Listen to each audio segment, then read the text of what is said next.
ती विभूती असायची. ती आजी मरून आली. तिने सांगितलं, बाबा बरेच दिवस झाले हो, माझ्या मुलाला त्या ठिकाणी मुलबाळ नाही, संसार नाही, काय करू? बाबाजी म्हटले, काय हरकत नाही, ही विभूती खाऊ घाल तुझ्या सुनेला, होईल तिला मुलबाळ. काय सांगितलं? एवढी विभूती खाऊ घाल, मुलबाळ होईल त्याला. पुढे बांधली, दर्शन घेतलं, म्हातारी घरी आली. घरी आल्यानंतर त्या सुनबाईला सांगितलं, अगं म्हणे जनार्दन बाबाने होती दिलेली आहे, युवती जर तू खाल्ली तुला मुलबाळ होईल. सुनेने काय सांगितलं, हा अशा राखीने पोरं होत असतात. विश्वास नाही महाराज, पण संतांचा आशीर्वाद आहे, संतांची वाणी आहे. संतांच्या मुखातून निघालेला शब्द देवाला खरा करावा लागतो. संतांनी केलेला संकल्प देवाला सिद्ध करावा लागतो. तुम्हाला खायची, तुम्ही खा म्हणे ती विभूती. आता त्या म्हातारीला वाटलं जनार्दन बाबाच्या हातची होती आहे, आता हिला फेकून कसं द्यावं? म्हातारीनेच खाऊन टाकली. काय चमत्कार झाला माहितीये? म्हातारीलाच त्या ठिकाणी दिवस गेले, म्हातारीला त्या ठिकाणी पोरग झालं मला 60 वर्षाच्या वयामध्ये. अशी आघात लीला त्या ठिकाणी जनार्दन बाबाची आहे. साधू संतांच्या त्या ठिकाणी मुखातून निघालेला शब्द कधी वाया जात नाही. त्या ठिकाणी वशिष्ठ ऋषींनी राजाला सांगितलं, अरे होई सुतचारी, 4 पुत्र होतील तुला. 4 मुलं झाली दशरथ राजाला.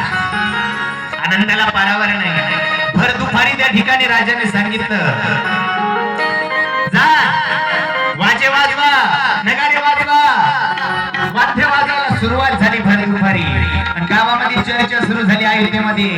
अरे काय झालं एवढं भर दुपारी वाद्य वाजतंय? मला वाटतं त्या ठिकाणी कौशल्याला बाळ झालं. चला चला सर्वजण जाऊ, कौशल्याचं बाळ पाहू. सर्वजण त्या ठिकाणी कौशल्याचं बाळ पाहण्यासाठी निघालेले. गर्दी होऊ लागली, सर्व निघाले.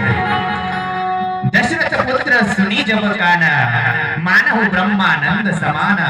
परम प्रेम मन पुलकत शरीरा, चाहत उठन करत गती दीर्घा. राजाला त्या ठिकाणी आनंदाला पारावार नाही महाराज.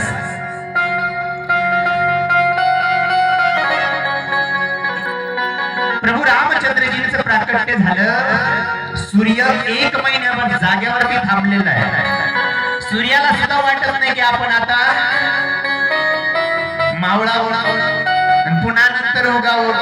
अरे हा क्षण त्या ठिकाणी पुन्हा पाहायला मिळणार नाही. सूर्य 1 महिन्याभर जाग्यावरती थांबलेला आहे. कौतुक देखी पतंग भुलाना, 1 मास ते जातन जाना. जाग्यावरती थांबलेला आहे सूर्य. 1 महिना निघून गेला. आणि भगवान शिव माता पार्वतीला कथा सांगतायत. सांगत असताना भगवान शिवजी म्हटले, पार्वती तुला खरं सांगू म्हणे काय? औरहु एक कहू निज चोरी, सुनू गिरिजा अति मृडमती तोरी. पार्वती अगं मी एक चोरी केली. म्हणे काय बाबा? तुम्ही तर त्या ठिकाणी महादेव आहे, सर्व देवांचे बाबा महादेव बडे बाबा. तुम्ही चोरी केली? म्हणे हो देव मी चोरी केली. काय चोरी केली? काक वृषुंडी संग हम देऊ, मनुष्य रूप जनई नाही कोई. आम्ही काय केलं म्हणे, एक साधूचं रूप धारण केलं. माझ्या सोबत काक वृषुंडीला घेतलं, कारण माझ्या प्रभूचं प्राकट्य झालेलं आहे. मलाही वाटलं माझ्या प्रभूचं बाललीलांचं मी दर्शन करावं. पण मी जर त्या ठिकाणी महादेवाच्या वेशामध्ये जर त्या ठिकाणी तिथं गेलो तर लोक प्रभू रामचंद्रजीकडे पाहणार नाही ना, माझ्याकडेच नंबर लागतील, बाऱ्या लागतील. मग काय करावं? माझं सुद्धा त्या ठिकाणी मी साधूचा वेश धारण केला, चोरी केली, लपवलं. सोबत काक प्रश्नला घेतलं आणि आम्ही दोघं त्या ठिकाणी अयोध्येमध्ये आलो. अयोध्येत आल्यानंतर संपूर्ण गर्दी झालेली आहे. महाद्वारापासून तर शरीरच्या तटापर्यंत बारी लागलेली आहे. करतात. बाऱ्या लागलेल्या आहेत. महादेव सुद्धा स्वतः बारीला उभे राहिले. काकभृशुंडी आणि महादेव साधूचा वेश धारण केलेला आहे.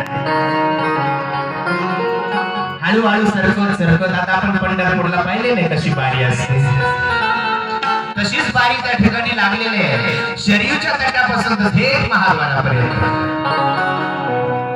सरकत सरकत सरकत थेट तिथपर्यंत आले. महाद्वारापर्यंत दरवाजाजवळ आले. तिथल्या गेटमॅनने विचारलं, बाबा आधार कार्ड आहे का?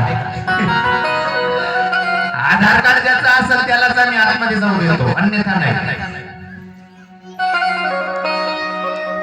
तुम्ही आम्हाला कुठले तरी बाहेरचे दिसतात. तुमच्यापासून जर बाळाला काही विजा झाली म्हणजे काय करायचं? तुम्हाला जाता येणार नाही. धक्का मारला आणि बाजूला काढून दिलं.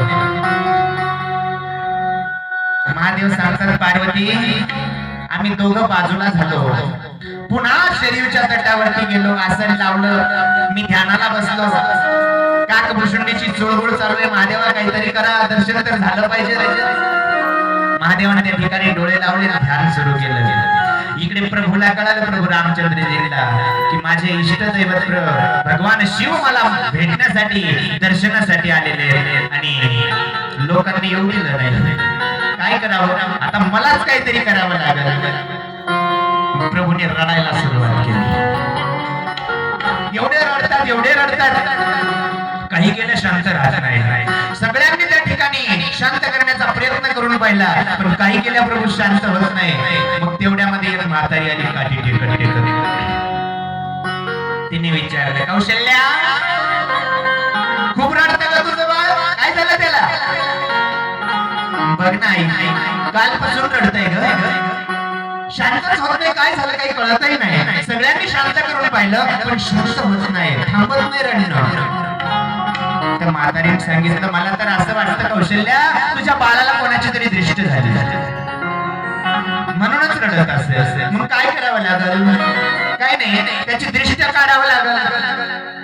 दृष्ट काढली की शांत होईल. मग कोण काढेल दृष्ट? कोणीतरी साधू महात्मा असेल तर त्याच्या हातून जर दृष्ट काढली तर बाळ जागेवर शांत होईल. कौशल्या मातेने तेवढ्यात सेवकाला बोलवलं, अरे जा नगरामध्ये कोणी साधू असेल, कोणी संत असेल, महात्मा असेल त्याला घेऊन या. आणि ते दोघ जण त्या ठिकाणी दौंडी देत देत निघाले. अरे आहे का कोणी बाळाची दिष्ट काढणारा साधू? आहे का कोणी बाळाची दिष्ट काढणारा महात्मा? दौंडी देत देत देत देत ते दोघं शिपाई त्या ठिकाणी शरीरच्या तटापर्यंत आले. पार्वती मी आणि काकभृशुंडी तिथंच बसलेलं होतं. त्यांनी आम्हाला पाहिलं, आमच्याकडे वळून आले. विचारलं, महाराज कुठून आलात आपण? आम्ही सांगितलं, हिमालयातून आलो. काय करतात? तपश्चर्या करतो. तुम्हाला बाळाची दिष्ट काढता येते? हो, चांगल्या प्रकारे काढता येते. मग काय करावं लागल? काय नाही, ज्या बाळाला दिष्ट झालेली त्याच्यापर्यंत आम्हाला घेऊन जावं लागल. मग चला चला निघाले महाराज.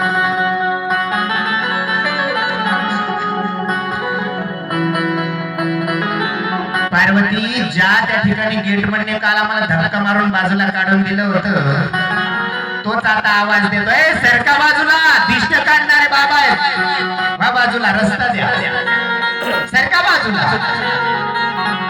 रस्ता करीत करीत करीत आम्हाला गेट पर्यंत आणलं. ज्या गेटमॅननी धक्का मारून आम्हाला बाजूला काढलं होतं, आज आम्ही त्याला धक्का मारून आतमध्ये गेलो. मध्ये तर गेलो. प्रभू रामचंद्रजींची माता कौशल्येला साष्टांग नमस्कार केला, प्रणिपात केला. आणि मातेने विचारलं, स्वामी कुठून आलात आपण? आम्ही हिमालयातून आलो माते. काय करता? तपश्चर्या करतो. बाळाची दिष्ट काढता येते? हो, चांगल्या प्रकारे काढता येते. काय करावं लागल? काय नाही, ज्या बाळाला दिष्ट झाली त्याला आमच्या मांडीवरती द्यावं लागल. आणि मग कौशल्या मातेने माझ्या प्रभूला माझ्या हातामध्ये दिलं. भगवान शिवजी त्या ठिकाणी खाली बसले, बाळाला मांडीवरती घेतलं. जेव्हा त्या ठिकाणी मी माझ्या रामाला बघितलं, पार्वती हरिहराची त्या ठिकाणी नजर झाली, त्यावेळेला माझे प्रभू गदगद हसू लागले. आणि मी जोरजोरात रडू लागलो. भगवान शिव स्वतः रडायला लागले आणि प्रभू रामचंद्रजी हसायला लागले आणि बाकीच्यांची चर्चा सुरू झाली. काय बाबा पोचलेला आहे नाही का? बाळाला हातात घेतल्याबरोबर बाळ हसायला लागलं आणि बाबा स्वतः रडायला लागला नाही का? कौशल्या माता जवळ आली. बाबा तुम्हाला भविष्यही कळत असेल ना? हो माते कळत ना. मग माझ्या बाळाचं भविष्य सांगा ना.